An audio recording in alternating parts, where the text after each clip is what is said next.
Welcome to the Tech Egg. Don't get scrambled. Enjoy the video. In this video, I will explain how to set up Tally. First, navigate to the official Tally Solutions website and download the latest version of the software.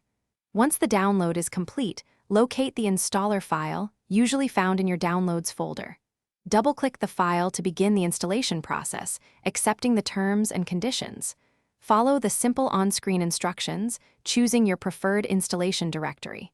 Finally, activate your Tally license using the serial number provided upon purchase. After successful installation, launch Tally. From the gateway of Tally, select Create Company. A new screen will appear where you can input your company's fundamental information, such as its name, mailing address, and contact details.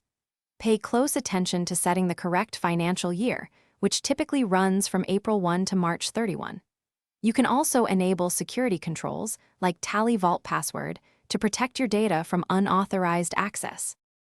Now, let's move to setting up your chart of accounts. Tally provides several predefined ledger groups, such as Capital Account, Sales Account, and Purchase Account. You will need to create individual ledgers for specific accounts, like your primary bank account, cash in hand, or individual customer and supplier accounts. Ensure each new ledger is assigned to its correct group for proper financial classification and reporting. This step is crucial for maintaining organized financial records. For businesses dealing with goods, setting up inventory is essential. First, enable inventory features from the F11 Company Features menu.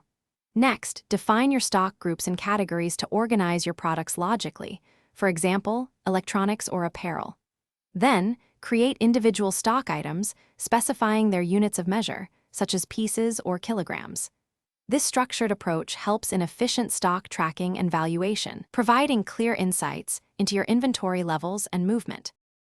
Thanks for watching. Consider subscribing if I helped unscramble your problems.